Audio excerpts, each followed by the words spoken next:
You're listening to the Unfiltered Drive, a podcast where we talk about things unfiltered. And it has been a great time right now, Sandy, for us. Yeah. Unfiltered Drive is going to next levels. It is going to next level, and today's episode going to be a very nostalgic one, Rusbe. Yeah, definitely a very nostalgic one because we have the Rob the Cop in the house. Hi, Rob. How are you doing? I'm doing great, thank you. Great. It's so good to have you here in the studio. I just want to share something. Yeah. So I am very scared of cops. Really? Very scared of cops. Even me? No, not you. because I've seen you and I've heard you on the radio for so many years, and there is kind of a friendly affiliation I feel with you. I think Rob Stanton, he been with the Harm for 7 years or so? I think it was 7 years. 7 years in total that every week coming on Yes, air. I every don't think I week. missed many, did I? Yeah. It's really good to see you guys up here in your new location and get to see Sandy and yourself again. So it's Thank really, you. really, really good to be here. Thank you. No, it's our pleasure to have you here. And thank you so much for coming over. We understand it's a work day and it's difficult, but thank you for taking time out. So this podcast, I'll just give you a brief summary of what we do. We talk about topics that matter or don't matter at all to people. But now we've won recently the Best Asian Podcast Award. And that's when we realized that, actually, we should talk about things that matter more. So now that's why we've got you in the house, because security, police and all has been a topic. And we thought, let's talk about this. Let's address it Absolutely. and talk to the best address person the we elephant have. in the house. Well, I hope, Yeah. I mean, but you guys have reached the top best podcast, and then I hope I don't bring it down. Okay, so you've put me under a bit of pressure. No. We are very sure that. So we always say this, we don't do it for the numbers, we don't do it for the awards, we do it for the community, and that's what you do it, right? You do it for the community. So. Absolutely, and I appreciate the opportunity to speak to your listeners, and I think I'm happy to cover off some important topics, and let's get into it. Right. Okay. Sweet. So starting off, I think let's get into serious stuff. Okay, I'm just going to give you, Rob, some more. What do you say? Certain guidelines about myself. So I tend to joke a bit more, and I know even you like to joke around. So we like to have a few funny moments as well, and we'll share those with you as well. But we'll also touch some serious topics. So we are doing it with in a light way. Yeah, absolutely. Yeah, but we'll first talk about the heavy stuff. So recently there have been quite a few incidents around where shops are being bombarded, I should say. I don't know if that's the right word used, but shops are being ram raid was a thing. Raids, yeah, was robberies. initial, but robberies. Robberies are happening. And recently we had one Indian jewelry store, Pooja Jewelers in Papa Toitoi, that was robbed. And the video circulated and it went viral. It was scary. And especially when we see the kids sitting in the video. Yeah. There were kids in the shop. Now, one thing that I wanted to ask you, and right away we want to get into that, is a lot of listeners, when we did this topic on the radio, and a lot of listeners were saying that, that guy who had the sword out, he should have put the sword, he should have used the sword. And we personally feel that that's not the right approach, because that's taking the law in your hand. But I just want to put a hypothetical situation. What if he would have used the sword on the robber? Because it was his father over there. Yeah. So first of all, I've seen these videos, and there's been lots of videos over the years, and these sort of cowardly attacks, and that's what they are. When a large number of people come in and attack a shopkeeper who's just trying to make a living, who's just trying to provide for their family, and often, like you say, has their family there. And we all know shops like that near us that they live in the shop, their kids are in the shop, and it's really nice to see, and to have those people put at risk by these cowardly offenders who go in there smashing and grabbing and just wreaking terror on them. It is shocking, and I know the sort of feeling. I see those videos every day through work, and I can imagine for those members of the public to see that, it's pretty terrifying. In terms of the use of the sword. That's something that we always talk about your right to defend yourself. But weighing that up and what's reasonable in the circumstances. At the end of the day, even a criminal's life, we have to value it more than property. Okay, I know this is tough when we think these criminals are getting away with everything, but we have to be. It is a human life at the end of the day, and the first thing you need to be doing in terms of defending yourself is getting yourself safe. So, if you do have to feel that you have to defend yourself with a weapon, it's not to go on the attack. It's to fend off the attack and get yourself safe and call police, protect your family and yourself. Sometimes when we feel like we've got a weapon, we can go in. You don't know what they have. You don't know what the next guy running in, because they come in a group. You don't know who's waiting in the car. Do they have a firearm? Do they have something else? So instead of, now's my chance, I'm going to attack these guys, they're not getting away with this, really always think about your own safety, your family's safety. So yes, you have the right to defend yourself. You have the right to use force. The law states that needs to be reasonable and proportionate in the circumstances. Okay. So I can tell you stories of when I used to travel overseas, and I've seen how it can sometimes go the other way, and offenders are chased down the street by lots of people, and sometimes a bit of justice is meted out long before the police get there.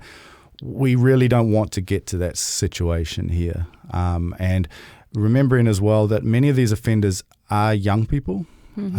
So while their crimes are terrible and shocking to us, we do have to keep in mind that there is still a chance that they can be turned around, and that they are just making a mistake that a young person can make when egged on by their friends or the thought of money or quick and easy cash and things like that. So are these young lads doing this for money, or are they doing it to tick a box and be a part of a certain organization?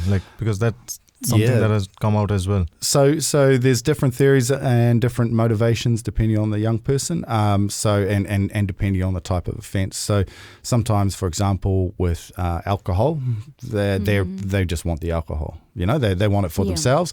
They will sell some of it. They'll pass some to friends. You get a big name for yourself if you can provide everyone with some alcohol.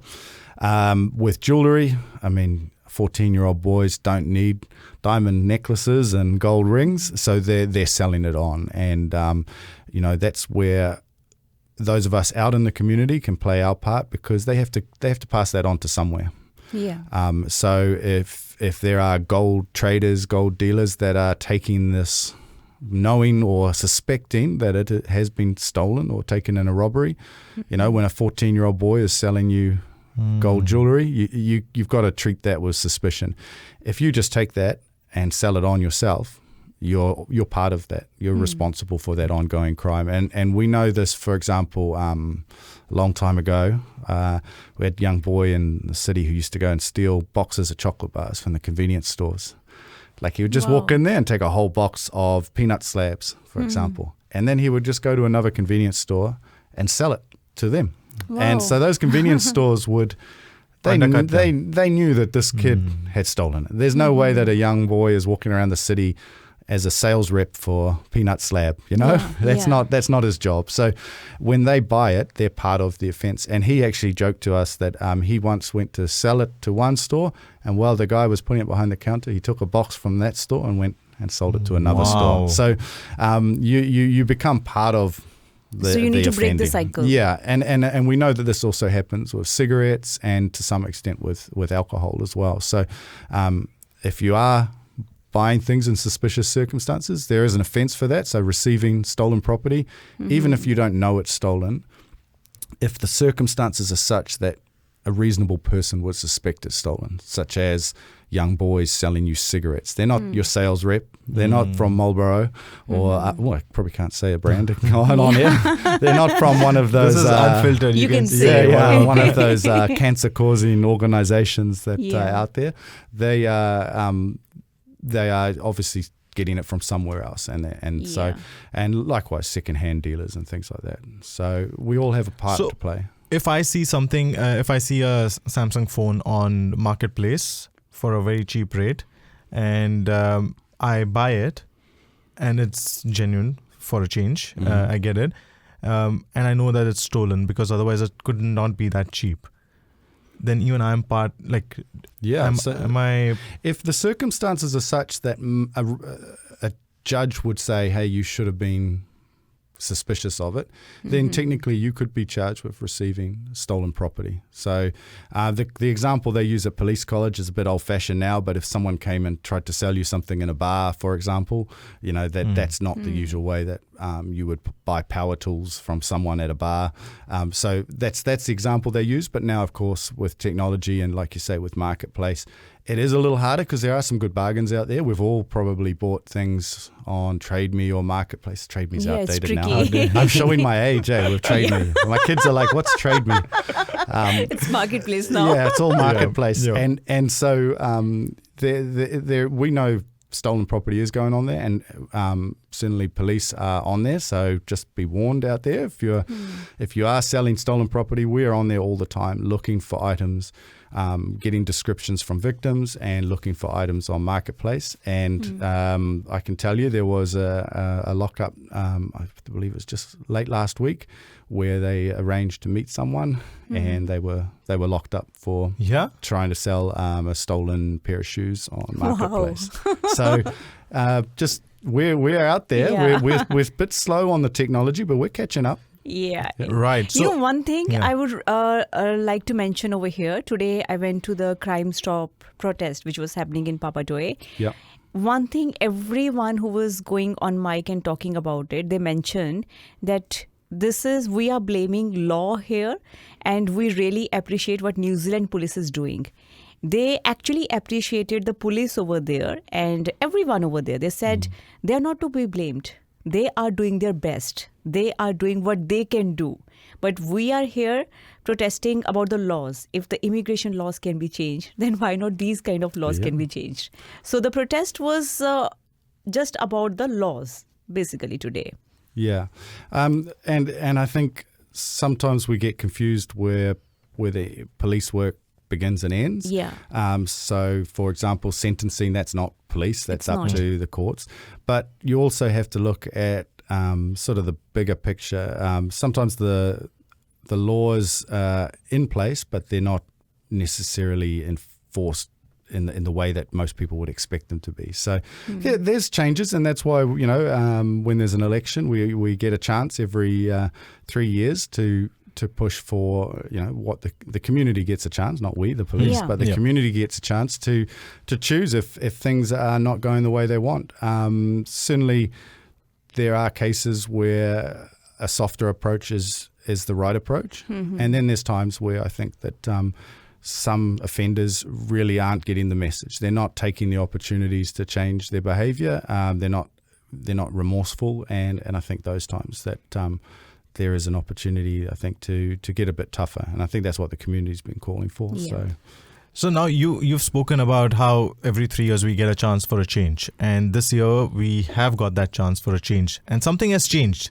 So what is it that exactly has changed? Like, we have heard that there's been more funding for frontline cops, and similarly the funding's been off the 111 line. I think that's what the news was. But what is exactly that's happening? Yeah, so there's a lot of pressures on everyone at the moment, and in particularly the public sector, both in terms of increasing our productivity, because everyone wants more police and they want more feeling of safety and things in the community.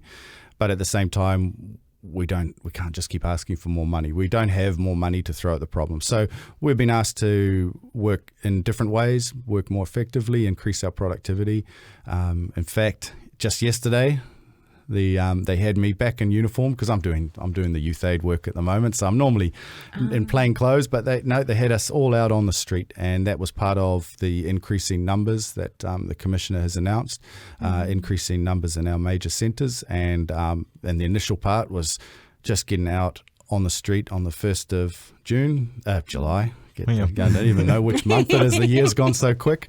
On the 1st of July, we were all out and about, and that's gonna stay that way for some time. So we're getting extra staff deployed into all our major city centres, getting out on foot, not driving around in our cars, interacting with the public, and going into those shops that are getting targeted, and just being a visible presence, but also a practical presence. So actually it's not enough to just walk around in our pretty uniforms. We're actually being told we need to get out there and deliver what the public wants. I have a question, and my question is around the powers that the police has.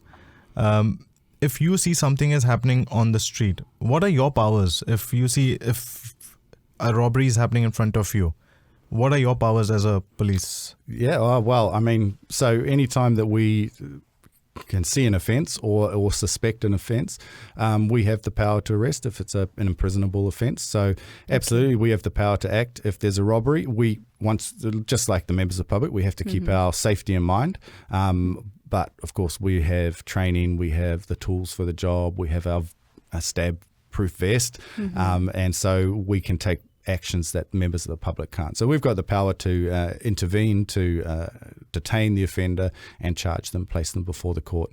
And of course, if they become violent and we have to use one of our tactical options, such as a taser or a baton, then we're still held to the same rules as the public. We can use that power because we have a power to effect an arrest. We can use physical force, but it has to be proportionate and reasonable. Right. So we can't just decide, oh, look, I'm so sick of these burglars, I'm so sick of these robbers, or I'm so sick of this, I'm going to teach them a lesson. That's not the role of police. We can only use minimal force to affect our course of action, to make that arrest. And anything in excess, we could be criminally liable for. So taser is the first one you can use? No, so we have a tactical options framework. So certainly taser's sort of getting up the top end of it. That's pretty. Taser's pretty. It's a pretty hardcore one. It's less than lethal, but I'll bring one in and you can give it a try. I'll let you try pepper spray and then taser, and you tell me which one you prefer. I've heard pepper spray is really bad. Pepper spray is bad. I tried it at police college, so they I don't know if they do it anymore. But they spray it in your eyes. Yeah, so to help train officers how to deal with someone when they have been sprayed, they said, oh, we're going to have to spray some of you. So I was young and stupid. Wow. That was nearly 20 years ago. I put my hand up and I said, yeah, I want to be sprayed. And the spray that we have now is actually more powerful. It's a stronger version. It's a crazy spray because my wife recently, and she used to carry this paper spray, and she just sprayed it in the air, and it's so bad. Like, if it's sprayed directly in the eye, it could blind someone. I don't know if it's temporary. I mean, it'd be very rare to have any permanent harm from it. But we do get people who, for example, might have an asthma attack. So police officers are trained, and we have a little asthma inhaler and a spacer that we use for people if they have an asthma attack. And that's what that training was about. So it was about monitoring an offender. We still have a duty of care for them. We've used, whether we've used spray or baton or taser or firearm, we don't leave it there. We then have to have a duty of care for them. So with the spray, you do have people panic, and when they panic, they start hyperventilating or they have an asthma attack, and we have to take care of them and treat that and get them medical help. So how was your experience with the pepper spray? It felt like someone had turned my eyelids inside out, scratched them with barbed wire, and soaked them in petrol and set them alight. That's that. I don't recommend it. I mean, and of course sometimes we get cross-contamination. When we're making an arrest, sometimes one officer will accidentally spray the other. So it's not uncommon for us to get a dose of pepper spray. And it's not pleasant. So it is also end of the list. And what about those? It's before. So we start with our tactical options framework, as we call it. It starts with communication. Okay. If we can go and talk to, if we can say to the robber, "Hey, stop! You're under arrest," and he just puts his hands behind his back, then 100%. That's the way we're going to go. Okay. Perfect. Sometimes to get him to do that, we might have to take something else out. So maybe we take out the pepper spray, or we take out the taser. And then we use the communication again, and we say, well, these are your options. And then quite often they'll comply. But it works its way through to sort of putting our hands on them and physical force through spray, baton, taser, and then obviously up to lethal force, really very rarely used in New Zealand, but it is there on the framework. And we receive training, a lot of training around what is the best option and de-escalating. So sometimes the taser comes out, the situation changes. You can't justify it. The taser goes away and someone gets their spray out. And then once again, they've been sprayed, the spray goes away, and then we can just put them in cuffs. So there is communication between the team, right? It's very important. Communication, yep, absolutely. So even when firearms are being used, it's not uncommon to have someone ready with the taser, because the situation could change. Lethal force no longer needed, then you need to be able to de-escalate down to the next one and the next one. Question. So if the robber or the person has a firearm and you don't have a firearm, would you still approach? In circumstances where perhaps there was an imminent risk to members of the public. So if I really felt that they were about to shoot someone, it is up to each individual officer how far they're willing to go above and beyond. But we are expected to intervene. So to some extent. Without, we can't be told to put ourselves at that sort of risk. But I think if there was an opportunity to disarm an armed offender, and I know actually of a few officers that have disarmed armed offenders without firearms on them themselves. So it does happen. It's not recommended, and certainly a tactical withdrawal or retreat and bringing those members out with us, the members of public, to safety would be a better option. So it depends on situation. Yeah, we can always catch the offender another day if we live to tell tell someone, but there's no point having another casualty. But we've said such an important point, like the tactical approach that you were talking about, and I'm going back to my days in India where I grew up. The police also had a tactical approach there, but their tactical approach was first they used to slap, then they used to talk. Yeah, and this was not just the police, but even we have road transport officers, RTO, who are on the road directing traffic and taking care of traffic officers. Traffic. So there are different traffic officers. Even they used to first start with a slap, and then they used to have normal communication. Yeah, I don't think that would go down too well here. I don't think I'd be that comfortable with slapping people, but I think it's what we've grown up with here and what we're used to, and I certainly wouldn't want to criticize any other officers. No. But yes, I've seen myself. Like I say, I've travelled a fair bit, and there are different approaches, and I think that the way that we approach people, it works for our community. I think it works for the best. We have those options to take it further, but we start at the bottom rather than start at the top and work our way down. I think that was the difference for me, where it was very difficult to understand that for us, police are not our friends. But over here, the culture is where the police is your friend, and you can have a conversation with the police. In I don't know. Correct me if. You're right. Over there, it is a different. It's scary to approach a policeman, but over here, we are not reluctant. We can talk to an officer about anything. Absolutely, and that's the way we want it. We rely very much on the cooperation of the good people in the community. We want that information from you, and we want to be. We're part of the community as well. I mean, we don't just go back to some magical police land when we leave work. We go and we have children in the same schools as you, and we go to the same shopping malls, and we deal with the same issues in our out of work life that you do. So we are part of the community, and I think that helps us keep connected to the feelings of the community as well. So we understand as the same frustrations that the public are having, and we take that back to work with us. And also you can be anonymous over here. When you're passing on any kind of information, you have right to be anonymous. Yeah, and also there's Crime Stoppers that you're probably all aware of, but that is completely anonymous unless you want to share your information, and it's a really good source of information for us, particularly around organised crime, because your little piece of information might just make that connection that someone else's file there has just been waiting for. Like, we know that he goes to this place, we know that he's doing this, he's driving this car, but who is he seeing when he gets there? Who's buying at the other end? And then someone will call in and say, I think this guy's buying from this guy, and then suddenly we've got a case. So don't sit on the information. Do come to us. I think there is a tendency that's sort of growing a little bit in the community, that just sort of, oh, I don't want to be part of it. I just keep my head down and just pretend. And unfortunately, we see it with, violent crime. Sometimes there's people that will just walk past. Yeah.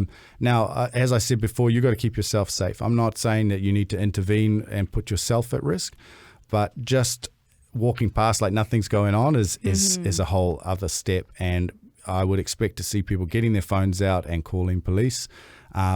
We don't need everyone getting their phones out and recording it. There's a tendency to stand around, and then if you are going to record it, it doesn't need to go straight out to the media. It needs to go straight to the police. Yes. That's the first line of inquiry. When you put it in the media, sometimes you're actually giving these offenders sort of almost fame, and I think if you've got footage of the offenders, give it to police straight away. We may release it to the media later, or you may release it later, but in the first instance, getting that to the police quickly, because there's so much CCTV footage out there. Yeah. Those offenders may be seen running past someone's house. They may be seen going to a service station later on wearing the same clothing. So the quicker that we get that, It's better. yeah. Plus, lesser chance for them to hide because they don't know now that it's gone public.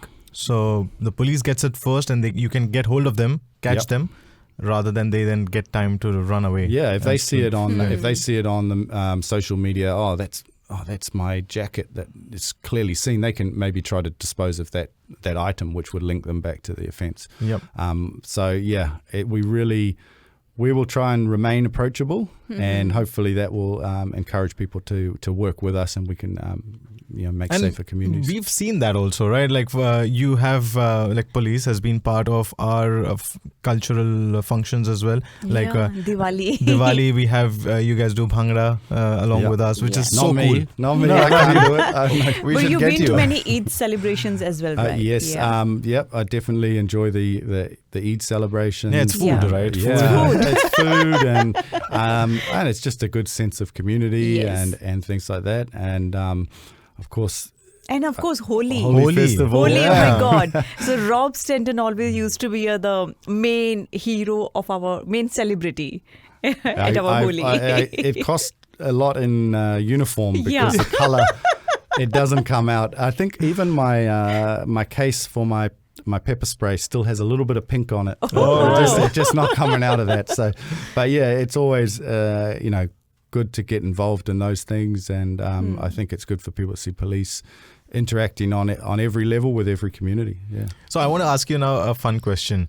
Have you had the chance of putting your siren on and speeding on, like... Just to get away from traffic. Just to get away from traffic? No, that's not what I'm asking. That's what I am asking. I wish we could do that. But Yeah. does it get tracked? If someone's... It not so much tracked, but if I had a crash and I had my red and blue lights on, siren going, there would be questions saying, well, where were you going? What was the job you're going to? Yeah. And that's all logged in the system. So if I didn't have a good excuse, but having said that, I've used the lights and sirens to scare people on the street that I know, and say hello to people, but just a quick blast, and kids love it, it can be a bit of fun, and I think it's something that people associate obviously with the police, and certainly kids, they love to just jump in the car and flick the sirens on and have a go with it. So my parents were here for a holiday. They were here for 6 months, and whenever there used to be a cop car that used to be like a siren car that used to go pass by, my mom used to be like, oh my God.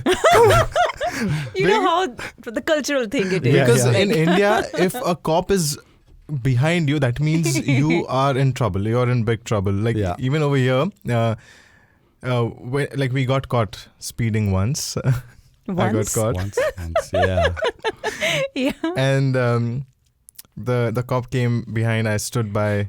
My mom was in the car at the back, and the cop came, very politely asked me, okay, where are you off to, this and that, and I gave my license details, everything, and it was done. And my mom was surprised. She's like, what? That's it? Nothing much? Yeah. Because if it was India, it would have been even more stressful. I told her, see, in India, you get the stress initially. Over here, you get stress after 15 days. because that's it when the turns up ticket in the mail. It's up in the mail. Yeah, and look, we do take road safety pretty seriously. We have quite a high. I know. Probably numbers wise, it's probably a lot less than the likes of a big country like India. But we have pretty good roads, pretty good vehicles, and so the only thing that can be letting us down is the driving. It's the people. Okay, so that's the factor that we have to target, and it's stupid decisions. It's using cell phones. It's speeding, and I think aggression leads to a lot of it. You know, this driving too close to the car in front. Like somehow, if I drive really close, I can push him along and I can speed him up so I can get there sooner. Like tailing yeah, a car. you're tailgating. And then, of course, if they hit the brakes, you're going into the back of them. And then, you know, a lot of the traffic, a lot of the crashes on our motorways are simply from following too close. Something as simple as that ties up thousands of people on their way to work just because you were in a hurry. You followed too close to this car and then you didn't stop in time. Now thousands of Aucklanders are waiting in traffic and they're all going to be late to work, late to job interviews, late to drop the kids off because you were in a hurry and drove aggressively. So I think just if everybody just calmed down a little bit and let each other in when they're changing lanes, I think a lot of the minor accidents could be avoided. So. And it's really frustrating, like this thing that I've noticed now recently on the motorways. You're on the motorway, you're driving in your lane, and suddenly there's a car that's tailgating. Not just tailgating, but they are on their upper. So they're like literally flashing the lights right onto your face, and then they're tailgating. And these higher cars are even more like, you know, there's literally the strain is real bad. So, yeah, is there an offense? Is there like... So there are offences for, following too close. Generally, those sorts of things, it's after the fact. So when you've had the crash, you've failed to stop short in an accident. But if police see it, there is, for inconsiderate driving, we can pull people over. And we often do that on the holiday weekends when there's a car that's driving really slow and a huge queue is forming behind them. So if you want to drive slow and enjoy the country, which a lot of us do, pull over from time to time, and certainly I make an effort whenever I'm traveling around the country because I don't like to rush. The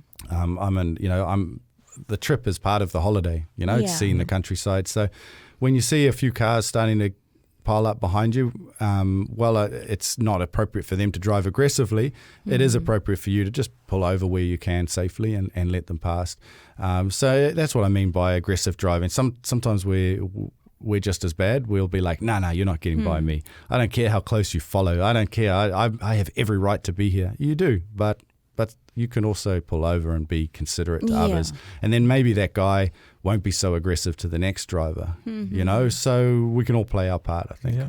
And now our favorite topic, scams. Scams. Oh, yes, so it's just been increasing with every year. I'll tell you one recent scam that happened with us. Yeah. So my wife was trying to sell some range hood or something on Marketplace. We get a message, fake profile, because there's just one photo or something. Get a message with saying that I'll get it collected from your place. So I'm going to prepay NZ Post and they'll come and collect it from your place. And then they send us a link saying that click on this link and accept the payment because we've made the payment. And my wife is new to the country and she's like, does this happen? I was like, no, this sounds strange. We still clicked on the link and we saw what the page was like. And it was a demo page, basically. NZ Post, everything genuine. Yeah. But the links that were there at the bottom were not clickable. Okay. Only one link was clickable, like one button was clickable. So I called up NZ Post and waited for 15 minutes. And then they confirmed that, no, that's a scam. And we never offer such services. Now, how do I report that profile to the police?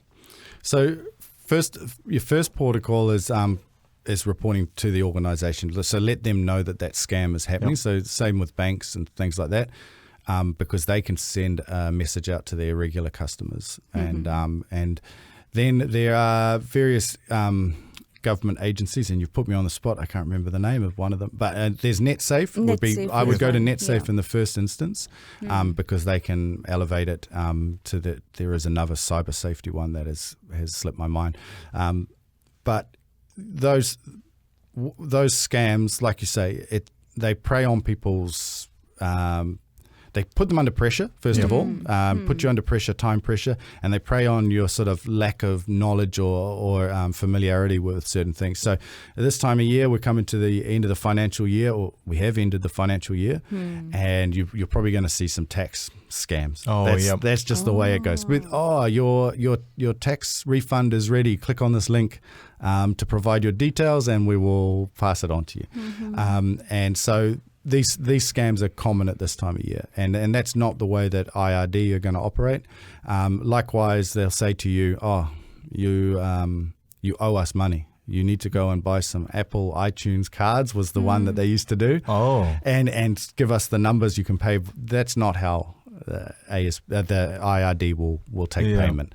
So they do target recent migrants, that's a fact, and the elderly as well, who perhaps are unaware of changes in the way, with banking, and so they may be aware of the changes, but they're like, there's so many changes now. Maybe now there's another way, so maybe this is real.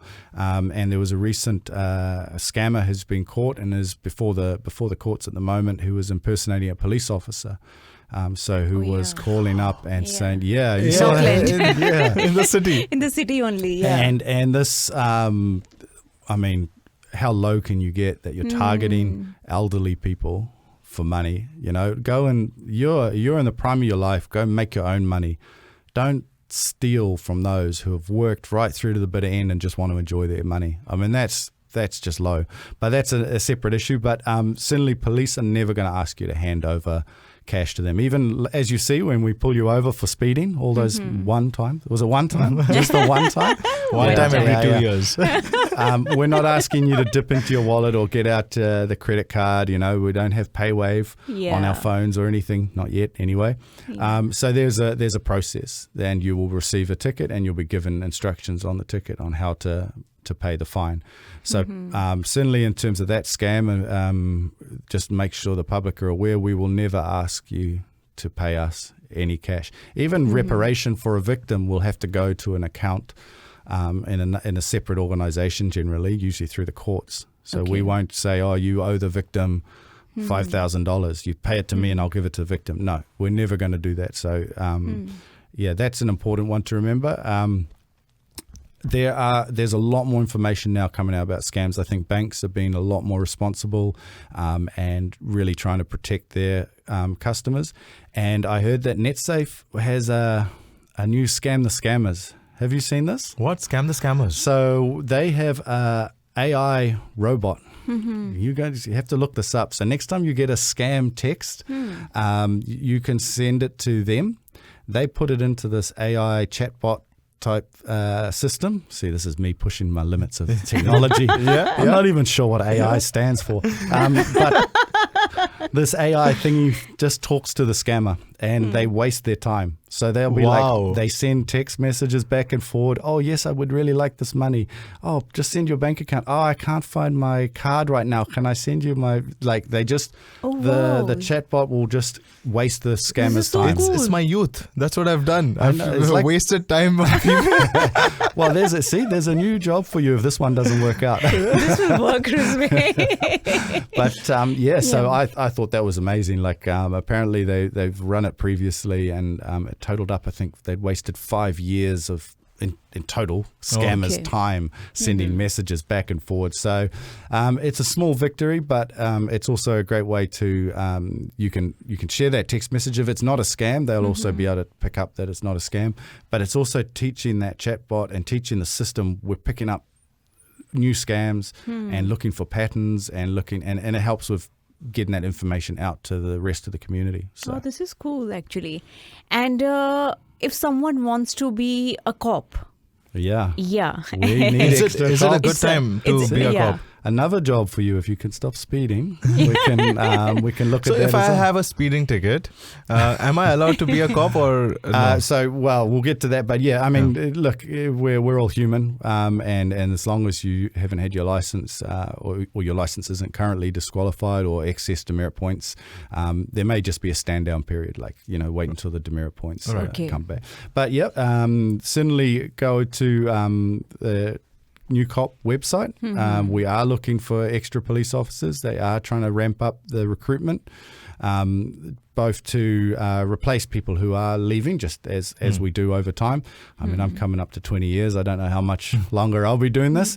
But also we want to get those extra officers on the front line that the government has offered to the community. So, some young people who are looking for a really exciting job. It is a good job. I wouldn't have stayed here for 20 years just because I like the uniform. It's interesting work. There's so many roles within police, from the frontline guys racing around with their sirens blaring. You've got AOS with their firearms, to working with ethnic communities, as I did before, through to dealing with young offenders and trying to curb youth crime and make changes in these young people's lives. So swimming is still the requirement. Have you not learned to swim yet, Sandy? No. Oh my God, Sandy. The sea level's rising. You're gonna need to swim at some point. Global warming. Yeah. See, I know. Have to swim. So the swimming criteria has actually changed a little bit, and it's not as tough to get in. Oh, but wow. there is a You swimming. have to float, you have to take a brick on your back and something of that we sort. we used to have to dive down 2 meters, pick a brick up, and then carry it on our chest and swim back to the wall. We had to swim, just pushing my memory now, 50 meters in 30 seconds, and tread water for 5 minutes. So now they just ask you if you're confident in and around water. And then there are some things that they'll do with you at police college. So it has changed a bit, but for the latest recruitment information, definitely go to the New Cops website. You can start a profile for yourself, and you don't applying, and then you get all that information, and you can determine where your weaknesses are. Bit of life experience is good.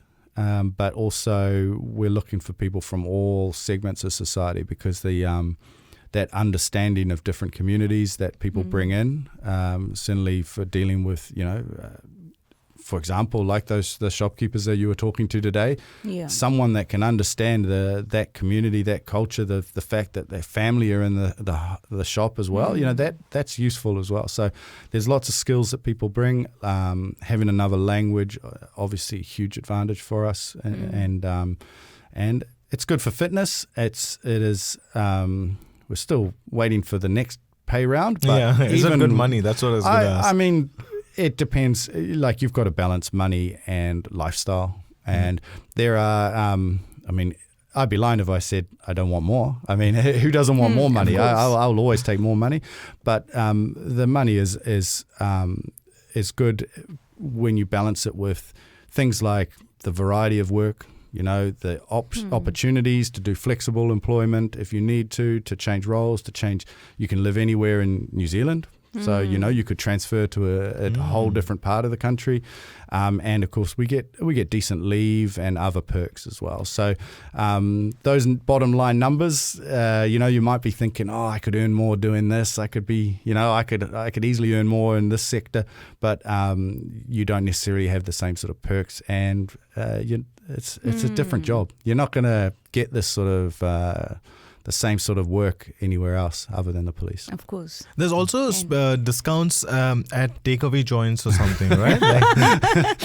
Yeah, not at that. They've dropped off a little bit, I have to admit. But no, our police association organises a range of discounts for us. Right. So that's a little bit separate from the work. And the reason for that is you don't want to encourage corruption. So if you start having a place say, police drink here for free, for example, or free coffees for police, then, that sort of, if that company then does something wrong, for example, let's say they do attack someone who comes into their shop, then they're like, oh, come on, we gave you all these free coffees. Right. You can't, surely you're not going to, you can let this one slide. So what we do is through the police association, which is like our union, they organise discounts that are related to our membership to that association. So it's separate from our work as such. Right. But yeah, there's some good discounts, and that's due to the support that a lot of businesses have for police, and they want to support police. And yeah, there are already new cops, right, in the city. So well, we're bringing in the numbers over this next month. So there's already a few arriving. Like I say, we're already getting out a lot more. My station up at Federal Street, where I've had to give up one of my lockers. It was really good there for a while. I had 2 lockers because we're getting in, I think it's 20 extra staff will be coming in over this next month from other districts. And we just want to get out there, and it's important that people feel safe in the city, but that they are safe as well. And sometimes those things aren't necessarily directly related. Sometimes it's antisocial behaviour that's not necessarily criminal behaviour that makes us feel a bit unsafe. And having police presence there, it discourages antisocial behaviour, but also gives that feeling of security that people maybe can get. We get the good people back into the city again in bigger numbers, and it'll start to feel like a safer, happier place going into hopefully a good long summer. Yeah, to be honest, it's a very tough job that you guys are doing, and thank you so much for actually putting I should say putting yourself out there, because I have noticed this, and this I have noticed only in New Zealand because I've not been to a lot of countries, but I've noticed that these young boys. They're driving past and they pass some comments, antisocial behavior towards the police. What are your rights in those scenarios? Because what I have seen is the cops ignore it and just go on, because sometimes they laugh it off or ignore it, and but as a common man, I feel very frustrated. I was like, how dare that person? Because that's antisocial behavior. Like. I don't want them to behave in this way, with people who are taking care of me. It depends on what is yelled out the window. So, look, we're never going to have a place where everyone behaves how we want them to behave. We all have a role to play in how we raise our children, making sure that they're not the ones doing it. Yes. And within our communities as well, really encouraging people to say, hey, there's a way to behave in public and a way you don't behave. People yelling at comments at you is one thing. When there are times, though, that could be considered hate speech. So certainly any racial slurs, for example, or abuse, anything to do with religion, sexual orientation, gender identity, things like that targeting you specifically, I would encourage you to report it. And if you've got a vehicle description, offender description, registration, there may be a pattern of behaviour there that we need to be addressing. So if it's just someone who decided to get drunk and decided to yell something stupid, they may regret it later on. They may be like, I can't believe I was doing that. But there also are people who are deliberately going out maybe and targeting certain groups. So once again, while you may sort of say, doesn't really bother me, it's still worth reporting it, particularly those ones that are aimed at a specific group. So those what we call hate speech or hate. Yeah. I just have one story that I want to share, and this is something that has that my friend has gone through. It is part of road rage kind of incident where he was approaching a traffic light. A person from next to him overtook him, gave him a cut. Went past the red lights. This person honked at him, saying that, oh, what are you doing? That kind of a thing. Waited at the lights. The person that overtook and went ahead, passing the red lights, stood ahead, waited for this person to leave again, my friend to leave again. So the lights turned green. My friend left. The person was waiting there for him. Got out of the car. They exchanged a few fingers. And then my friend was, I don't know from where he got the courage. He also showed the other person a finger. And after that, the person came and kicked the car, caused a big dent. And that's when he got scared. But anyway, more of the story, the things went on. Okay. He went home. He was shivering a little, but then he's like, I'm going to make a difference. I'm going to call the police. He called the police up. Police said, yep, if you want to report it further, come to the police station. He went to the police station to report it. Turns out that person already had a lot of cases against him. What he was told is that, listen, firstly, you shouldn't have done that because you Put yourself at put risk. yourself at Yeah. risk, and you were with your mother. He was with his mother. Ooh. So the police was very, the cop was very kind. Like he, I think, explained to him like a son that this is not what you should do. You should not, because you're putting your life at risk. What if the person there had a gun or had You're a getting hammer something, yeah. or whatever? You know, you're risking yourself, so you shouldn't do that. But then the cop also said that if you want me to put a case, I can put a case, but then you'll have to be available to come to the court and make sure that the person goes. Do you want to take that hassle? Because that person was already, what are those Australian, like the deportees? What is that called? 501. 501s. Yeah. So 501 plus had a lot of other cases on him. What should a person do in this scenario when you know, it's like it's not that It's an option given to the person. I think even the police is helpless over there, right? Because there's not.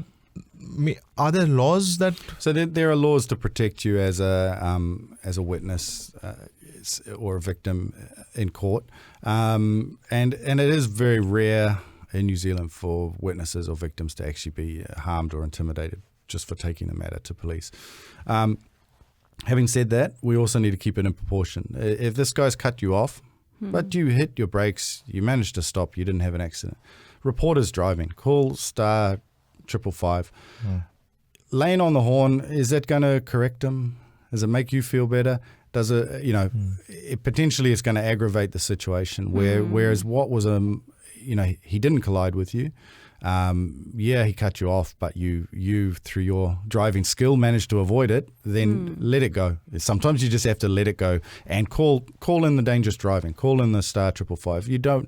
There's no need to get into road rage situations. I know that seems like we're backing down, but you've got more to lose than they have. Particularly if they're in a stolen car or something like that. They don't really care. And you don't know what they may be on drugs. They may have a weapon, but generally they won't. Generally they'll just be an angry, frustrated, sad little man. In my opinion, I pulled up at a roundabout the other day and I wasn't really paying attention, and I accidentally honked the horn as a car was going through the roundabout, and I was giving way to the car. I was totally like, he was fine, but I just accidentally, as I was talking to my kids, I honked the horn a little bit. More like a friendly honk. Yeah. Straight away, the middle finger comes up. Oh my God. and you know what? I could have been offended. Like, hey, how dare he does that? And followed him? No. Why? I tooted my horn by accident. If he wants to be an angry man, so what? Let him drive on and be angry. I'm just going to laugh it off, because it was amazing how quick that finger came up. I'm like, man. People are frustrated. They're right? driving around with a lot of stress. That's your first response, because it was just a little toot. My first response to a toot on the horn is like, do I know the person? Yeah. What if it's your grandmother that's tooting to say hello and you just flip her the finger? So your first response shouldn't be to go to anger. And same thing, when someone cuts you off, just let it go. You can carry on your drive. It's not going to affect your drive that much that you had to hit your brakes. Yeah, it's a bit scary. Maybe you pull over and you have a breather, but it's not your job to correct their driving behavior. Call it into us and we can follow it up with them. Yeah. Cool. Sounds okay. good. There's so many other things I want to talk about, but I maybe know we will have another session. we should have another session. Oh, it's okay. But You're going to become regular. Just like Rob the cop. Oh, no. So, any fun scenario, like fun encounters that you've had ever? Like, I know there might be quite a few, but any recent ones? I Anything you think can one of share. my funniest ones was this is embarrassing for me a little bit actually. I was talking to the passenger of a car and just having a chat to them, and then when I finished my chat, I turned around straight into a signpost. I just walked straight into the signpost, and they laughed. Even I had to laugh because I'd been having a serious talk with them through the window, and I just blew it all out of the water by just making an idiot of myself. But you know what? We're only human. You can laugh about it, and that's the best way to deal with it, I think. Yeah, don't get embarrassed. A little bit embarrassed. Yeah. I had an embarrassing story as well. So I was at my place and I was hearing some noise in my basement, and the basement didn't have a lock as such. It just had a door. So what had happened was the night prior to I reached home really late the night previous to it, and it was like 3 a.m. I reached and I saw the door open, so I just locked it off. And next morning I'm hearing a lot of noise there. So in my head I'm like, oh my god, someone's in there whom I have locked, and what do I do now? So I went down, I said hello.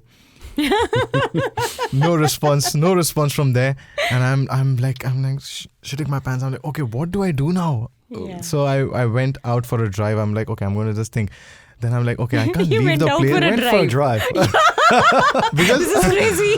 Someone's starving to death in his basement, and he goes for a drive. But I didn't know what to do. So I went out because I was scared. So I wanted to leave the property. So I went out, went like 200, 300 meters, and I'm like, oh, I can't leave the house because it's my house. I have to go back sometime. So I went back. I was like, okay, I'm going to call the police. I called the police up. The police were there within 2 minutes or 3 minutes because I live in Massey. So the police are always on We've been watching your house for some Yeah. time. So the police came, and the two police cars. Both of them came. I explained to them what the scenario was. So they got their all things out. Oh, really? Yeah, they got everything, and two went this side, one went this side. So they were all ready. And then they knocked on the door and they're like, okay, buddy, come out. So no response. And then after one point, they heard a scratch. So they're like, okay, could be Oh, no. could be a possum. I was like, I don't know, maybe. So then they put the torchlight and they saw. So it ended up being a dog and my neighbor's dog. 2 dogs. So that was like the most Oh, no. embarrassing situation for me because You I'm like, called police for that. I'm so sorry. So they asked me, is the dog friendly? I was like, yeah, very friendly, please. And then I felt very bad for the dogs as well because they were stuck in there. Trapped in there. Yeah. But yeah, that was like one. But the cops were very friendly and they were like, no, it's okay, we But understand. that's the thing. You can call the cop and they will be there. Yeah, I'm the sure they help, told yeah. that story back at the station. I'm sure. But that it is better that you feel comfortable calling Yeah. us. Yeah, because what do I do? Like, I don't know. I'm not feeling confident enough to open the door myself because you don't know what you're I going don't to know. find. Yeah. And literally a Yeah. few weeks before, just randomly a man came and knocked on my door. This was few weeks before I had found this. A man had come and knocked on my door and said he was in a state of, I think he might be on something, I don't know what, but he said, I just need some help. Can you give me something? I was like, I'm not going to open the door here because I don't know what's going to happen. So I didn't open the door. I called up the cops. I was like, listen, there's one man out here. He's on the streets. He's left my place, but he's walking and he's asking for help. Can you please? So the cops did come and try to look for him. But I don't know if they found him. There's that's an old. It may have been something totally innocent, but there is an old scam that used to go around. You go to the door and say, "Have you seen my dog? Can you just check your backyard and see? Maybe it's under your house. Check the backyard and see if my dog is in your backyard." And of course, what do we keep by our front door? Our car keys, our wallet, everything. We come home, we put it all by the front door, Right. and we don't feel like I should shut the door on this person while I check the backyard. Yeah. So just wait there. I'll just check the backyard. And you come back, the person's gone, your car's wow. gone, your wallet's gone. Oh my God. Usually now they don't take the car, they just take the wallet, the PayWave out, they leave your wallet. So then you don't know until the next time you go to the shops. You don't even know your PayWave card is gone. So if someone does come to your door with the old, my dog in your backyard story, you say, can you wait here? I'm just going to shut the door. Lock the door, go look, because maybe the dog isn't under your basement. So, you don't want to be completely cynical about everybody that comes and asks you for help, but at the same time, keep a little bit in the back pocket, a little bit of cynicism, say, hey, they may need help, but I don't need to put myself at risk to give them help. So, don't necessarily let them come into your house to go and look in the backyard or anything like that. So, yeah, it's a tricky one. Yep. And before we let you go, there's another question. At the traffic lights, how we have many people, they're asking if you have a change. They come to your car window, and we have a window washers as well. If you even say no to them, they still throw the liquid on your, window and they wash it. What is the best way to approach them or say them no? I generally I keep my window washer in my car, the water filled up. Yeah. And if I'm approaching one of those intersections, I just squirt the water onto the windscreen myself. They can't come along and clean a clean windscreen. So when you just pull the Yeah. windshield Yeah. wipers thing and it squirts on there and it does 3 swipes. Yeah. It gets your windscreen clean, which is good because we need it clean for high visibility, and it lets them know, hey, look, I don't need you to clean my windscreen. That's a good one. Yeah, so that's just make sure that water's filled up and ready to go, and that's sort of generally they're not too aggressive, I find. Some people have complained about aggression, and I think it depends a little bit on the driver. But so look, there are some tough times at the moment. Some people probably do need that money. I know there's some people that just stand there with signs, and that's a social issue that perhaps another agency needs to address. But you're not under any requirement to give them any money, and I tend to not, because I don't want to encourage people to be out on the street. They put themselves at risk. They're walking through the intersections, and there are better ways that we can support these people through other agencies. So you could just say, look, I've donated to the City Mission, or I've donated to the Salvation Army, or something like that, if you want to engage with them and say, I encounter one every day, because on this Hobson Street lights, we always have a few there.